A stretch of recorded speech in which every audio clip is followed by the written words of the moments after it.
بسم اللہ الرحمن الرحیم۔ السلام علیکم ناظرین، ابتدا کے ساتھ میں ہوں آپ کا میزبان سبوق سید۔ صبح بخیر۔ آج ہمارے ساتھ ملک عزیز پاکستان کے نامور اور جید علماء اکرام کا ایک پینل موجود ہے، اور آپ کے علم میں ہے کہ ہم گفتگو کر رہے ہیں ایمان مفصل کے حوالے سے، اور آپ نے ایمان مفصل میں علماء اکرام کی گفتگو سنی۔ انہوں نے ہماری رہنمائی کی کہ ایمان اصل میں کیا ہے، اور جس ایمان پر ہمارا ایمان ہے، ہمارا اعتقاد ہے، ہمارا یقین ہے، اس کے اندر کن کن چیزوں کا تقاضا کیا جا رہا ہے، اور کن کن چیزوں پر ایمان لانے کا کہا جا رہا ہے، اور ایمان لانے کا طریقہ بتایا گیا ہے کہ آپ نے ان چیزوں پر ایمان کیسے لانا ہے۔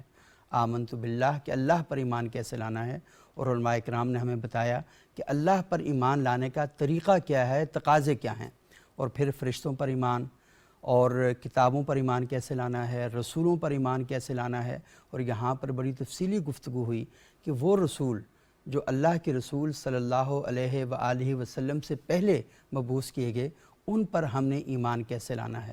اور پھر ہم نے اسی پروگرام میں اس موضوع پر بھی گفتگو کی کہ سب سے اہم چیز یوم آخرت پر ایمان، جس میں یہ سارے ایمان ہمیں پیش کیے جائیں گے، اور اللہ تعالیٰ اس دن ان سارے ایمانوں کا فیصلہ کرے گا کہ ہمارے یہ ایمان کس معیار پہ تھے، کس سانچے اور کس قالب میں ڈھلے ہوئے تھے۔ اس پر اللہ تعالیٰ جنت اور جہنم کا فیصلہ جو کرے گا یوم الآخر۔ آج ہم گفتگو کر رہے ہیں، اور یہ گفتگو بڑی اہمیت کی حامل ہے کہ عموماً لوگ اس کے بارے میں شش و پنج کے شکار رہتے ہیں، اور اس کے بارے میں بڑی بات چیت کی جاتی ہے، اور لوگ مختلف سوالات اٹھاتے ہیں، اور وہ ہے تقدیر کے حوالے سے، کیونکہ جب ہم اسی میں بات کرتے ہیں کہ والقدر خیرہ و شرہ من اللہ تعالی والبعث بعد الموت، تو یہ جو والقدر خیرہ و شرہ من اللہ تعالی، اس پر ہم آج بات کریں گے۔ اور ہمارے ساتھ بڑا زبردست پینل موجود ہے، جناب مفتی سید ریاست حسین شاہ صاحب، مدینہ یونیورسٹی سعودی عرب کے فاضل ہیں، اور جامعہ سلفیہ اسلام آباد میں درس و تدریس سے منسلک ہیں۔ بہت شکریہ مفتی صاحب، آپ یہاں تشریف لائے۔ ہمارے دوسرے انتہائی معزز مہمان ہیں جناب علامہ شیخ فدا حسین مطہری صاحب، مدرس ہیں جامعۃ الکوثر اسلام آباد میں، اور ہمیشہ ہمارے پروگراموں میں شرکت کرتے ہیں، اور بڑی اچھی اور علمی انداز میں گفتگو کرتے ہیں۔ بہت شکریہ علامہ صاحب، آپ یہاں تشریف لائے۔ ہمارے تیسرے انتہائی معزز مہمان ہیں جناب مفتی کفایت اللہ صاحب، جمعیت علماء اسلام کے مرکزی رہنما ہیں۔ وفاق المدارس کے حوالے سے بھی ان کے پاس بڑی ذمہ داریاں رہیں، اور ماشاءاللہ بہت زبردست گفتگو کرتے ہیں۔ بہت شکریہ مفتی صاحب، آپ یہاں ہمارے پروگرام میں تشریف لائے۔ تو گفتگو کا آغاز کریں گے۔ شاہ صاحب یہ بتائیے گا کہ یہ جو ایمان مفصل میں اس بات کا تقاضا ہے کہ میں ایمان لایا، اور تمام ایمان کے بعد یہ جو سیکنڈ لاسٹ جس بات کا تقاضا ہے کہ والقدر خیرہ و شرہ من اللہ تعالی، کہ یہ جو خیر اور شر، یہ جو تقدیر ہے، یہ سب اللہ کی طرف سے ہے، تو تھوڑا سا بتائیں کہ یہ جو اچھی بری تقدیر پر ایمان لانا ہے، یہ کیا تقاضا ہے؟ الحمدللہ رب العالمین والصلاة والسلام علی اشرف الانبیاء والمرسلین، اما بعد۔ قرآن مجید میں اللہ تعالیٰ فرماتے ہیں اِنَّا كُلَّ شَيْءٍ خَلَقْنَاهُ بِقَدَر، کہ ہم نے ہر چیز کو ایک تقدیر اور ایک اندازے کے ساتھ پیدا کیا۔ ہر چیز یعنی چھوٹا ایک ذرہ بھی ہے نا، تو وہ بھی اللہ تعالیٰ نے تقدیر کے ساتھ پیدا کیا ہے۔ اب یہ جو ہم اقرار کرتے ہیں اس بات پر کہ میں ایمان لایا ہوں کہ ہر چیز یعنی میری تقدیر جو ہے وہ اچھی ہے یا بری ہے، وہ اللہ تعالیٰ کی طرف سے ہے۔ گویا کہ اللہ تعالیٰ کے علم میں تھا، اور اللہ کے علم میں ہے ہر چیز۔ اللہ کا علم کتنا وسیع ہے، یعلم ما کان وما یکون وما لم یکن لو کان کیف یکون، جو کچھ ہو گیا وہ بھی اللہ تعالیٰ جانتے ہیں، جو کچھ ہوگا وہ بھی اللہ تعالیٰ جانتے ہیں، اور جو ہوا بھی نہیں ہے، ہونا بھی نہیں، اگر ہوتا تو کیسے ہوتا ہے، اس کو بھی اللہ تعالیٰ جانتے ہیں۔ تو اللہ تعالیٰ نے اپنے اس علم کے مطابق ہر انسان نے جو کچھ کرنا تھا وہ پہلے سے لکھ دیا۔ صحیح۔ تقدیر اس بات کا نام نہیں ہے کہ جو لکھ دیا گیا وہ میں نے کرنا ہے، تقدیر اس بات کا نام ہے کہ جو میں نے کرنا تھا وہ لکھ دیا گیا۔ یہاں بہت سارے لوگوں کی غلط فہمی یہ ہوتی ہے، وہ سمجھتے کہ جو لکھا گیا میں نے وہ کرنا ہے، میں اس کا پابند ہو گیا، میں مجبور ہو گیا ہوں کہ جو لکھا ہوا وہی میں کروں گا۔ ایسا نہیں ہے۔ اصل میں جو میں نے کرنا تھا وہ اللہ کے علم میں تھا، اللہ تعالیٰ کو پتہ ہے کہ اس بندے نے یہ کام کرنے ہیں، وہ اللہ تعالیٰ نے لکھا ہے۔ تو اس بات کو سمجھنا ضروری۔ دوسرا، اس تقدیر پر ایمان کے بغیر جب ہمارا ایمان مکمل نہیں ہوتا تو نتیجہ یہ ہے کہ ایمان مکمل نہ ہو تو انسان کا کوئی عمل بھی اللہ کے ہاں قبول نہیں ہوتا۔ صحیح۔ کیونکہ عمل کی قبولیت کے لیے پہلی اور بنیادی شرط یہ ہے کہ انسان اللہ پر اور جو ایمان کے ارکان ہیں 6 کے 6 ان پر ایمان رکھنے والا ہو۔ صحیح۔ اور نبی کریم صلی اللہ علیہ وسلم نے یہاں تک فرمایا کہ اگر کوئی آدمی عہد پہاڑ سونے کا خرچ کرتا ہے لیکن وہ تقدیر پر ایمان نہیں رکھتا تو وہ بھی اللہ کے ہاں قبول نہیں کیا جائے گا۔ اچھا، یہ کوئی چھوٹی بات نہیں ہے، عہد پہاڑ اتنا وسیع و عریض پہاڑ اگر سونے کا اسے مل جائے اور وہ اللہ کے راستے میں خرچ کر دے لیکن تقدیر پر ایمان نہیں رکھتا تو اللہ کے ہاں وہ بھی قبول نہیں کیا جائے گا۔ صحیح۔ تو اگر میں نماز پڑھ کے روزہ رکھ کے اور چند صدقات و خیرات کے کام کر کے یہ سمجھوں کہ میں تو جنت میری پکی ہو گئی اور تقدیر پر ایمان ہی نہ ہو تو یہ اللہ کے ہاں قبول نہیں ہوتا۔ تو اسی طرح جو انسان کی تقدیر ہے اس کے مختلف مراحل ہیں۔ سب سے پہلے تو اللہ تعالیٰ نے زمین و آسمان کی تخلیق سے 50,000 سال پہلے، صحیح مسلم کی روایت ہے، 50,000 سال پہلے اللہ تعالیٰ نے زمین و آسمان کی تخلیق سے قلم کو پیدا کیا اور فرمایا کہ لکھ۔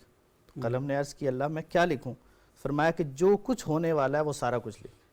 تو گویا کہ لوح محفوظ میں اللہ تعالیٰ نے سب سے پہلے لکھوا دیا ہے۔ پھر جب انسان شقم مادر میں ہوتا ہے اور ابھی نطفے کی صورت میں ہوتا ہے اس کی روح پھونکنے سے پہلے ہی اس کی تقدیر لکھ دی جاتی ہے کہ یہ لڑکا ہوگا یا لڑکی ہوگی، شقی ہوگا یا سعید یعنی خوشبخت ہوگا یا بدبخت ہوگا، اور کتنا رزق کتنا ہوگا، اس کی زندگی کتنی ہوگی، یہ ساری چیزیں وہاں دوبارہ لکھ دی جاتی ہیں۔ تو 2 مرحلے ہو گئے۔ اور تیسرا مرحلہ ہر سال، جیسے ہم لیلۃ القدر کا ذکر کرتے ہوئے بھی کہتے ہیں، اور قرآن مجید میں اللہ تعالیٰ نے فرمایا انا انزلناہ فی لیلۃ مبارکہ فیہا یفرق کل امر حکیم، کہ اس میں ہر معاملے کا فیصلہ ہوتا ہے۔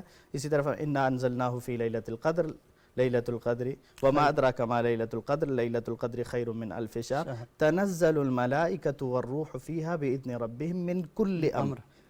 تو یہ ثانوی طور پر یعنی ہر سال بھی انسان کی تقدیر لکھی جاتی ہے۔ تو ایک وہ ہے جو لوح محفوظ میں لکھی ہوئی ہے، دوسری وہ ہے جو انسان کی پیدائش سے پہلے اس کے ساتھ لکھی جاتی ہے، اور تیسری وہ ہے جو انسان کو ہر سال کہ اس سال انسان نے کون سے نیک اعمال کرنے، کون سے گناہ کرنے، اور یہ مجبور نہیں کیا جا رہا اس کو کہ اس نے یہ کرنے ہی ہیں لہٰذا لکھ دیا گیا تو کرنے ہی ہیں، بلکہ جو اس نے کرنا تھا وہ لکھا گیا۔ اور اس میں 2 چیزیں بنیادی طور پر تقدیر کے معاملے میں۔ بعض لوگ سمجھتے ہیں کہ شاید ہم مجبور ہیں، اور بعض سمجھتے ہیں کہ نہیں، بالکل کلی طور پر ہم اپنے کام خود کرنے والے ہیں۔ ایسا نہیں ہے۔ جو امور کونیہ ہیں جن کا تعلق یعنی معاملات کے ساتھ اور جن کا تعلق انسان کی تخلیق اور ان چیزوں کے ساتھ ہے، بات کریں گے، یہ بڑا اہم ہے، لیکن اس سے کئی سوالات بھی پیدا ہو رہے ہیں۔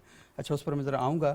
علامہ صاحب آپ تھوڑا سا بتائیں کہ جب ہم یہ کہتے ہیں کہ تقدیر، جیسے شاہ صاحب نے بیان کیا، وہ یہ ہے کہ آپ نے جو اس بات کو ماننا ہے، اس بات کو تسلیم کرنا ہے کہ جو بھی اچھا ہے یا برا ہے وہ میں تو کر رہا ہوں لیکن یہ اللہ کے علم میں ہے، تقدیر اسے کہتے ہیں۔ یعنی اس کا مطلب ہے کہ اللہ تعالیٰ کا جو وسعت علم ہے اس پر ایمان لانے کا نام تقدیر ہے۔ اعوذ باللہ من الشیطان الرجیم، بسم اللہ الرحمن الرحیم، اللہم صلی علی محمد و آل محمد۔ آپ کا بہت شکریہ سبو سعید صاحب۔ تقدیر، قضاء و قدر، صحیح، یہ مسلمانوں کے درمیان اور مسلمانوں کے علمی حلقوں میں بڑے معرکۃ الآراء ابحاث ہیں، اور عوام میں بھی بڑی بعض اوقات نہ سمجھنے کی وجہ سے الجھنیں اس پیدا ہو گئی ہیں۔ صحیح، اور کچھ لوگ اس سے مایوسی کا شکار ہوتے ہیں کہ بس ہماری تو تقدیر ہی ایسی ہے، لکھی گئی ہے، قسمت ہی بری ہے، کیا لکھا ہے میری تقدیر میں، اس طرح کی باتیں بھی کرتے ہیں، قسمت خراب ہے، فلاں ہے۔ صحیح، سید ریاست شاہ صاحب نے بہت اچھا اشارہ کیا ہے کہ پہلے ہمیں قدر اور قضا کے معنی کو سمجھنا پڑے گا، صحیح، کہ قضا کسے کہتے ہیں، قدر کسے کہتے ہیں، تاکہ یہ سمجھ سکیں کہ تقدیر کیا ہے اور وہ خدا کی طرف سے ہو تو کس طرح سے ہے، اس کا انسان کے اختیار سے کتنا تعلق ہے، جبر سے کتنا تعلق ہے۔ عام لوگ یہ بعض اوقات غلط فہمی کا شکار ہو جاتے ہیں کہ جی ہم مجبور ہیں، جو کچھ ہونا تھا وہ لکھ دیا گیا ہے، اب پانی سر سے گزر چکا ہے۔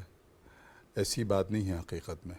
انسان کو اللہ رب العزت نے اختیار عطا کیا ہے، اگرچہ عطا کرنے والا خود خداوند تعالی ہے۔ صحیح، جو کچھ انسان کرتا ہے وہ اپنے اختیار سے کرتا ہے امور تشریعی میں یعنی شرعیات میں. صحیح. جو اللہ رب العزت نے روکا ہوا ہے کچھ چیزوں سے، حکم دیا ہوا ہے کچھ چیزوں کا، اختیار دیا ہوا ہے کہ اس کو اس کے ہاتھ پاؤں نہیں باندھے ہیں کہ تم بس کرنا ہی کرنا ہے. نہیں حکم دیا ہے. بس ایک تو قضا کا مطلب حکم ہے. صحیح. کہ اللہ قضا کرتا ہے، فیصلہ کرتا ہے تو مطلب انہیں حکم کرتا ہے. صحیح. ٹھیک. اس حکم کو ماننے نہ ماننے اور اس پر عمل کرنے نہ کرنے کا اختیار اسی بندے کو دیا ہوا ہے. صحیح. بس جو کچھ انسان کرتا ہے وہ اپنے اختیار سے کرتا ہے. اچھا کرتا ہے تو اپنے اختیار سے کرتا ہے، برا کرتا ہے تو اپنے اختیار سے کرتا ہے. صحیح. لیکن اس طرح بھی نہیں ہے. اور قدر کہتے ہیں اندازہ گیری کو. ہر چیز کا ایک اندازہ اور ہر چیز کی ایک جو ہے کائنات، تخلیقی کائنات میں، خلقت میں اور تکوینیات میں، صحیح. کونی مسائل میں، تکوینی مسائل میں اللہ نے اندازے رکھے ہوئے ہیں. یہ کونی مسائل کیا ہوتے ہیں؟ یہ کونی مسائل یہ ہے نا، تکوینی مسائل یہ ہوتے ہیں جیسے کہ ایک پتھر ہے. صحیح. 1 کلو وزن کا پتھر ہے. اللہ نے اندازہ رکھا کہ یہ 1 کلو وزن کا پتھر اگر کسی شخص کی کھوپڑی پر پڑ جائے تو اس کی کھوپڑی جتنی زور سے یا جتنی بلندی سے وہ پتھر لگے گا اس کی کھوپڑی ٹوٹے گی. صحیح. اس لیے کہ تکوینیات میں یہ اندازہ رکھا ہوا ہے کہ سخت چیز نرم چیز سے ٹکرانے سے کیا ہوگا، گرم چیز سرد چیز سے ٹکرانے سے کیا ہوگا، صحیح. فلاں وزن کی چیز فلاں وزن کی چیز سے ٹکرانے سے کیا ہوگا. یہ اندازہ گیری ہے پروردگار نے تکوینیات میں یہ رکھا ہوا ہے. اور ساتھ ہی انسان میں یہ عقل بھی رکھی ہوئی ہے کہ اپنی اس خداداد عقل کے ذریعے سے ان اندازہ گیریوں کو سمجھ لے اور ان سے بچے، اس سے بچے، اس کو انجام دے. جس چیز کو فائدے میں سمجھتا ہے عقل کے ذریعے اسے انجام دے، جس چیز کا نقصان. امیر المومنین علی بن ابی طالب علیہ السلام کے زمانے میں ایک واقعہ ہوا کہ ایک گرتی ہوئی دیوار کے قریب سے آپ ہٹ گئے. صحیح. تو کسی نے پوچھا کہ آپ قضا و قدر سے بھاگ رہے ہیں، صحیح، یعنی اللہ کے فیصلوں سے بھاگ رہے ہیں. تو اللہ نبی کے وسیع امیر المومنین علی بن ابی طالب علیہ السلام نے فرمایا کہ میں قضا سے قدر کی طرف بھاگ رہا ہوں. واہ واہ. قضا سے قدر کی طرف. جی، قضا سے قدر کی طرف بھاگ رہا ہوں. صحیح. اس لیے کہ قضا یہ ہے کہ یہ دیوار گرنے والی ہے، صحیح. اور قدر یہ ہے کہ مجھے عقل دی ہے اللہ نے کہ میں اس گرنے والی دیوار سے ہٹ جاؤں تاکہ یہ مجھ پر نہ پڑے. صحیح. یہ قدر ہے. صحیح. اب قضا و قدر کے معنی کو سمجھنے کے بعد مسئلہ آسان ہو جاتا ہے کہ انسان مجبور نہیں ہے. صحیح. انسان خود مختار ہے، اپنے تشریعی اعمال میں خود مختار ہے، شرعیات میں خود مختار ہے. قرآن مجید نے جہاد کا حکم دیا اسلام نے کہ جہاد کرو، صحیح. نیکی کرو، اچھائی کرو، برائیوں سے بچو. یہ سب کچھ تو اختیار کی دلیل ہے. وگرنہ اگر ہم مجبور ہوتے، تقدیر کے آگے مجبور ہوتے، صحیح، یا کسی سرنوشت جس کو کہتے ہیں، یا مقدر جس کو کہتے ہیں، یا قسمت جس کو کہتے ہیں، قسمت کے آگے اگر ہم بے اختیار ہو جاتے تو پھر یہ جتنے نیکیوں کا حکم قرآن مجید میں دیا گیا ہے کہ یہ کرو، یہ کرو، فلاں کرو، صحیح، یوں کرو تو تمہیں یوں ملے گا، جزا ملے گی، سزا ملے گی. قرآن میں 10 سینکڑوں آیات کریمہ ایسی ہیں جو سزا و جزا پر مشتمل ہیں. صحیح. تو ان سب سے تکلیفات سزا پر جزا مشتمل. تو تب بھی ہو سکتی ہے کہ جب آپ کے پاس اختیار نہیں ہوگا تو پھر یہ چیز تو پھر ہوگا ہی اچھا. اس میں تھوڑا سا آپ کی خدمت میں آؤں گا، یہ تھوڑا سا رہنمائی کریں کیونکہ یہ بہت کنفیوژن ہے. علامہ صاحب نے جیسے بتایا کہ ہمیشہ جب ہم گفتگو کرتے ہیں تقدیر کے معاملے پر تو ہمارے ذہنوں کے اندر طرح طرح کے سوالات پیدا ہوتے ہیں. آپ کیا ارشاد فرمائیں گے کہ یہ جو تقدیر کا مسئلہ ہے، قضاء و قدر کا مسئلہ ہے، کیسے اس کی وضاحت کریں گے آپ؟ بسم اللہ الرحمن الرحیم. نحمدہ و نصلی علی رسول الکریم. اعوذ باللہ من الشیطان الرجیم. بسم اللہ الرحمن الرحیم. اللہ یعلم ما تحمل کل انثی وما تغیض الارحام وما تزداد وکل شیء عندہ بمقدار. عالم الغیب والشہادہ الکبیر المتعال. سواء منکم من اسر القول ومن جہر به ومن هو مستخف باللیل وسارب بالنہار. سب سے پہلے تو میں آپ کا شکر گزار ہوں. آپ کا شکریہ، آپ تشریف. میں اتنا زیادہ سنجیدہ اور علمی ماحول میرے ذہن میں نہیں تھا. اچھا. میں تو آیا تو آپ ہمارے بہت پرانے دوست ہیں، قابل احترام میں ہلکی پھلکی گفتگو ہوگی تو کر لیں گے. یہاں اندازہ ہوا کہ تو بہت زیادہ سنجیدہ اور بہت ضروری گفتگو ہے. صحیح بات کی. میرے دونوں بھائیوں نے بہت اچھی گفتگو کی, میں ان کا شکریہ ادا کرتا ہوں. صحیح بات. اسلام جن امور میں ممتاز ہے صحیح. اس میں تقدیر کی بنیادی اہمیت ہے. صحیح. القدر خیرہ و شرہ من اللہ تعالی. اگر آپ اس کو نکال دیتے ہیں صحیح. تو اسلام کی عمارت اپنی جگہ پہ کھڑی نہیں ہو سکتی. بے شک. اس کے بعد پھر الباس بعد الموت ہوتا ہے, ایک نئی زندگی ہے. ہم ایک زندگی کو ماننے والے ہیں صحیح. اور ملحدین نہیں مانتے, تو یہاں سے ہمارا راستہ الگ ہو جاتا. تقدیر کیا چیز ہے؟ یہ ٹھیک ہے, قضا اور قدر, قضا کا معنی فیصلہ اور تقدیر کا, یہ اللہ تعالیٰ کے انداز ہے. صحیح. اللہ تعالیٰ کے علم محیط ہے صحیح. اور ہمارا علم محدود ہوتا ہے. صحیح. اللہ تعالیٰ کو معلوم ہے کہ کس نے پیدا ہونا ہے اور کس طرح پیدا. صحیح. شاہ صاحب نے جو بات کی وہ ٹھیک ہے, تھوڑی ترمیم کرنا چاہوں گا صحیح. کہ لوح محفوظ میں جو ہے وہ اٹل ہے صحیح. اور وہ متن ہے. صحیح. اور انا انزلنا فی لیلۃ مبارکہ یا ان القدر, یہاں جو تجدید ہوتی ہے اس کی تفصیلات ہوتی ہیں.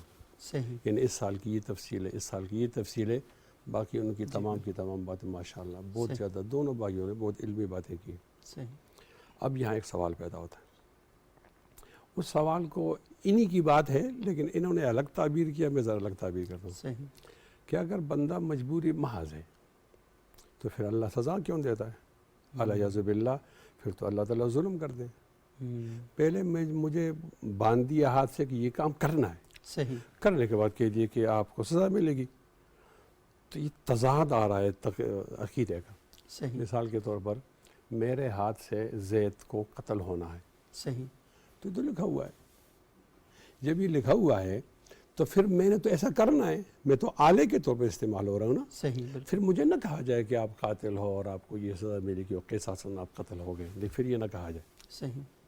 دوسرا ذہن یہ ہے کہ یہ نہیں, انسان بالکل مختار ہے, بالکل خود مختار ہے, تو وہ اپنے تمام چیزوں کا پھر جواب دہ ہے. صحیح. یہ دونوں فتنے پہ قرون مشہود لہا بالخیر میں آئے, ایک کو قدریہ کہا اور ایک کو جبریہ کہا. جبریہ. جبریہ اس کو کہتے ہیں کہ ہم مجبور محض ہیں, بس صرف ہلتے رہتے ہیں جیسے ریموٹ سے آدمی ہلتا ہے. صحیح. اور قدریہ کہتے ہیں کہ نہیں, ہم ہلتے نہیں ہیں بلکہ ہمیں اختیار ہے, بغیر اختیار. اگر اختیار نہ ہوتا تو پھر پوچھ کس بات کی. صحیح. دو چیزوں کو آپ اور ذہن میں رکھیں. صحیح. ایک ہے تقدیر معلق اور ایک ہے تقدیر مبرم. صحیح. تقدیر مبرم کا معنی ہے کہ اس کو ہونا ہے ہر حال کے اندر. کوئی آدمی روتا رہے کہ میرا باپ نہ مرے تو باپ نے مرنا ہے, مرنا ہے. لوگوں کو روتا ہوا چھوڑ کے مرنا ہے. نیاز بے نیاز ذات ہے, الصمد اس کا نام. یہ تقریر مبرم ہے. اور تقریر معلق یہ ہے کہ کچھ چیزوں کو کوئی چیزوں سے جوڑ دیا جاتا ہے. اگر آپ نے حج کیا تو آپ کی عمر 60 سال ہوگی, اور اگر آپ نے حج نہیں کیا تو آپ کی عمر 68 سال ہوگی. اس طرح جوڑ دیا, وہ تقریر معلق ہے. اے شان کریمی مجھے مایوس نہ کرنا, تقدیر بدلتی ہے دعاؤں کے اثر سے. اچھا, جب سب کچھ وہ پرفیکٹ ہے اور بدلتا نہیں ہے تو پھر دعا سے کیا چیز تبدیل ہوئی؟ پھر میں کیوں آپ سے کہوں کہ آپ میرے لیے دعا کریں اور آپ گنجائش ہی نہیں ہے. اس گنجائش کو پیدا کرنا ہوگا. تو اس کے لیے علماء نے لکھا ہے کہ تقدیر کی دو قسمیں ہیں, وہ ایک معلق اور ایک مبرم. مجھے کہنا چاہیے کہ علامہ شبیر احمد عثمانی نے تقدیر کے بارے میں ایک رسالہ لکھا ہے. اچھا. میں اپنے دونوں بھائیوں سے اس کی تائید چاہوں گا. تو اس کے بارے میں کہا جاتا ہے کہ اس طرح کا رسالہ نہ پہلے کسی نے لکھا ہے نہ بعد میں کسی نے لکھا ہے. اچھا. وہ تمام مسائل کو حل کر دیتے. بات کو حل تقدیر پر ایمان اس کا. اچھا, ایک اور بات بھی ہے کہ امور کی دو قسمیں. صحیح. جس طرح ہمارے بھائی نے اس کی وضاحت کی, اموری تکوینی اور اموری تشریعی. صحیح.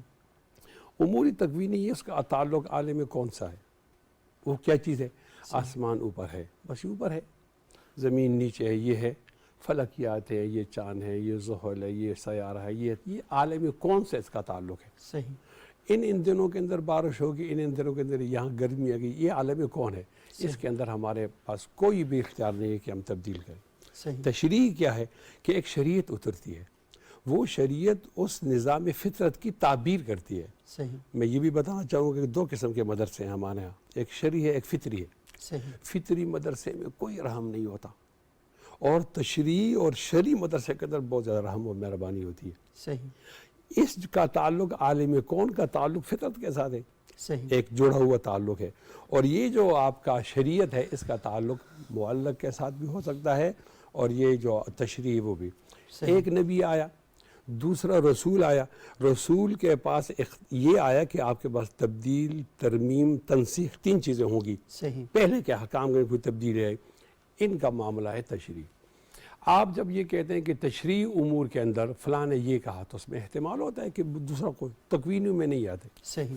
اب کتنا اختیار ہے اور کتنے اختیار نہیں ہے، اس میں ایک وضاحت کروں گا. یہ انہوں نے جو جناب علی رضی اللہ تعالیٰ عنہ کا حوالہ دیا صحیح، تو یہ ٹھیک ہوگا، لیکن میری نظر سے نہیں گزرا. تو صحیح. ہماری نظر اتنی وسیع تو ہے نہیں نا، صحیح. کسی کونے کے اندر یہ بھی ہوگا. میں نے اس طرح پڑھا ہے صحیح، کہ عمر رضی اللہ تعالیٰ عنہ شام کو تشریف لے جا رہے تھے صحیح، اور وہاں وبا پھیلی ہوئی تھی. صحیح، تو انہوں نے ان کے شورا کے لوگ تھے نا، ابو عبیدہ، امین الامہ، صحیح. جناب طلحہ اور زبیر، جناب علی رضی اللہ صحیح. عنہ، اس میں یہ ان کے شورا کے لوگ تھے. ٹھیک. مشورہ ہو کہ اب نہیں جانا، تو وہ رک کے. تو امین الامہ ابو عبیدہ رضی اللہ تعالیٰ نے کہا اتفر من قدر اللہ تعالیٰ، عمر جو کچھ ہونا ہے وہ تو ہو کر رہے گا، آپ اللہ کی تقدیر سے بھاگ رہے ہو. تو انہوں نے پھر یہاں جو کہا اس کے بارے میں علماء کے 2 اقوال ہیں. ایک کہا افر من قضاء اللہ الی قدر اللہ، اور دوسرا یہ کہ افر من قدر اللہ الی قدر اللہ. بہت اچھی تشریح جو کی ہے وہ جناب علی رضی اللہ تعالیٰ نے کمال کیا. لیکن اس کا ترجمہ کر دیں کہ ہمارے آڈینس کو پتہ چلے افر آپ نے من کیا قدر اللہ تعالیٰ الی قدر اللہ، میں اللہ کی اس تقدیر سے مڑ رہا ہوں. ایک دوسری یہ بھی اللہ کی تقدیر ہے جہاں مڑ رہا ہوں میں، جیسے تقدیر معلق کی میں آپ کے سامنے گزارش. علی رضی اللہ تعالیٰ نے ہماری الجھن کو ختم کر دیا. صحیح، انہیں کہ انسان کے 2 پیر ہیں، اگر دونوں پیروں میں یوں سمجھا جائے کہ ایک پیر کا اختیار ہمیں دے دی گیا اور ایک پیر تقدیر سے باندھ دیا گیا، ایک کا اختیار ہے. ہم سے سوال وہ نہیں ہو رہا جو بدا ہوا ہے، ہم سے سوال ہوگا ہمارے اعمال کا جس کا ہمیں اختیار دیا ہے. اگر یہ بات ذہن میں آ گئی ہے تو بات سمجھ میں آ جائیے. میں اس سے 100 بار اتفاق کرتا ہوں. تقدیر کا قطعاً یہ معنی نہیں ہے کہ جو لکھا ہوا آپ کریں گے، پھر تو ہمارے تمام عقائد تضادات کا شکار ہو صحیح، جائیں گے. بالکل. تقدیر کا معنی ہے جو کچھ آپ کریں گے وہ اللہ کا علم محیط ہے، ان کو معلوم. صحیح. بہت بہت شکریہ مفتی صاحب. دیکھیں ہم تو ہمیشہ آپ کی سیاسی گفتگو سنتے رہتے تھے، اور مجھے یہ اندازہ تھا کہ مفتی صاحب ماشاءاللہ مدرسے کے اندر پڑھاتے ہیں، اور جب مذہبی اجتماعات سے خطاب کرتے ہیں تو ان کی گفتگو کا وہ انداز نہیں ہوتا جو ابھی آپ نے کیا. تو یہ میرا خیال ہے کہ ہماری طرف سے یہ چھوٹی سی ایک کوشش ہے کہ مفتی صاحب کا یہ چہرہ بھی پبلک کے سامنے جانا چاہیے، اور ماشاءاللہ بہت ہی خوبصورت گفتگو کی.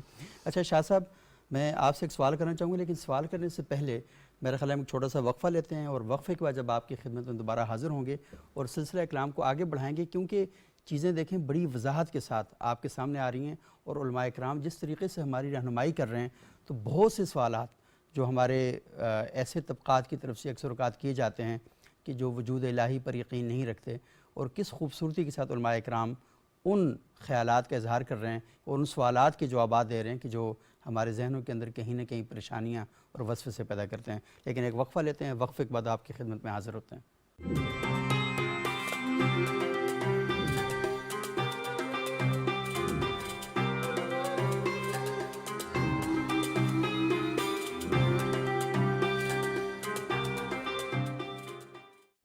ناظرین، وقفے کے بعد ایک بار پھر پروگرام میں خوش آمدید. آج ہم گفتگو کر رہے ہیں ایمان مفصل میں والقدر خیرہ و شرہ من اللہ تعالی والبعث بعد الموت، اور بہت تفصیل کے ساتھ ہمارے معزز علماء کرام نے آپ کے سامنے اس بحث کو واضح بھی کیا ہے اور اس کو سمیٹا بھی ہے کہ اصل میں تقدیر کا مسئلہ اصل میں ہے کیا. اچھا ریاض شاہ صاحب، یہ تھوڑا سا کیونکہ ہم تقدیر کے باب میں جنہوں نے تقدیر معلق کی بات کی کہ دعائیں جو ہیں وہ آپ کی تقدیر بدل دیتی ہیں، اور اگر اچھا تھوڑا سا یہاں پر بھی ایک بات ہوگی کہ جب ہم کہیں تقدیر بدل دیتی ہیں، اس کا کیا مطلب ہوتا ہے کہ پہلے سے کہیں کچھ اور چیز لکھی ہوتی ہے اور میں نے دعا کی اور اس کے نتیجے میں چیز بدل جائے گی، یا وہ بندہ اپنے اعمال درست کرے گا تو اس وجہ سے اس کی تقدیر بدل جائے گی؟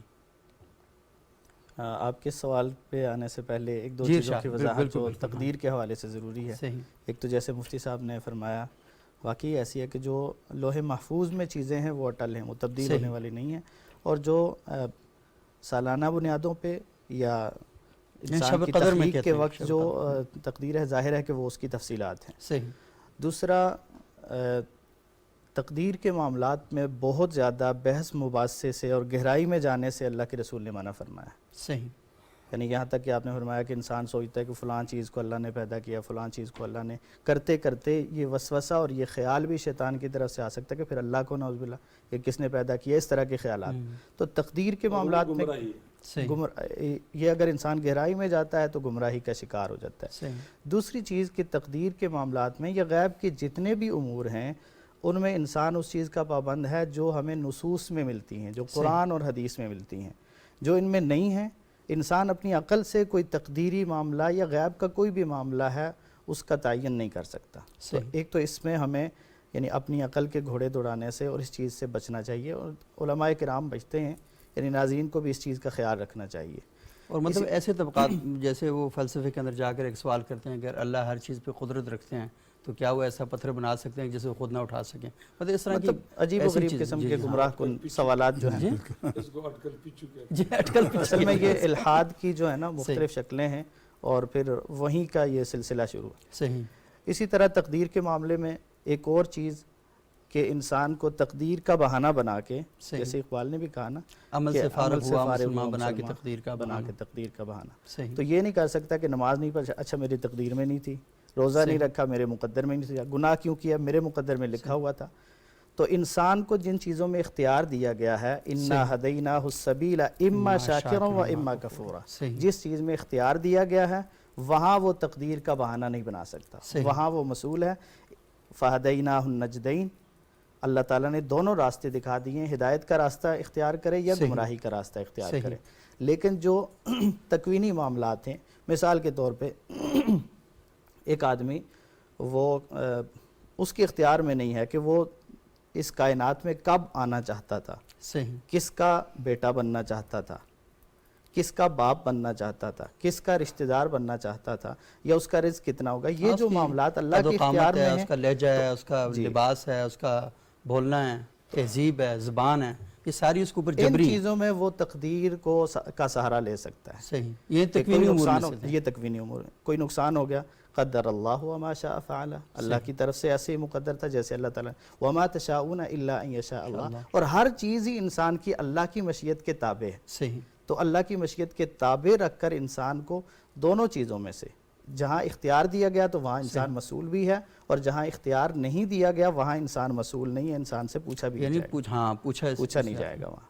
جیسے میں تھوڑا سا اس لیے کہتا ہوں کہ ہمارے جو ناظرین کو پتہ ہونا چاہیے کہ مسئول کا مطلب انہیں نہیں پتہ کہ اللہ تعالیٰ حساب کتاب اس چیز کا لے گا جہاں پر آپ کا اختیار ہے، اور جہاں پر اللہ تعالیٰ نے اپنے تکوینی امور میں سے کیا ہوا ہے، یعنی اللہ کے اپنے فیصلے ہیں، تو یہ نہیں پوچھا جائے گا کہ تم نے اس شخص کو اپنا باپ کیوں بنایا، لیکن شاید یہ پوچھا جائے گا کہ یہ پیر کیوں بنایا اس کو، یہ جہاں اختیار ہے وہاں جہاں اختیار ہے وہاں پر پوچھا جائے گا۔ اسی طرح اب آپ کے سوال کی طرف آتے ہیں کہ رسول اللہ صلی اللہ علیہ وسلم نے فرمایا لا يرد القضاء الا الدعاء، کہ قضاء کو دعا کے علاوہ کوئی چیز رد نہیں کر سکتی، روک نہیں سکتی۔ صحیح، تو یہاں جیسے مفتی صاحب نے فرمایا کہ ایک تقدیر جو معلق ہے، اس معلق تقدیر میں انسان کے ساتھ یہ یعنی اس کی تقدیر میں یہ لکھا ہوا ہے کہ اس انسان نے دعا کرنی ہے اور اس کے نتیجے میں اس کا یہ ایسا ہو جانا ہے، اور اگر یہ دعا نہ کرتا یا نہیں کرتا تو پھر اس کا نتیجہ یہ نکلے گا کہ اس کے ساتھ یہ معاملے ہوں گے۔ تو اللہ تعالیٰ نے ہی وہ بھی چیز تقدیر میں لکھی ہوئی ہے، یہ نہیں ہے کہ وہ پہلے لکھی ہوئی نہیں ہے، وہ بھی لکھی ہوئی ہے،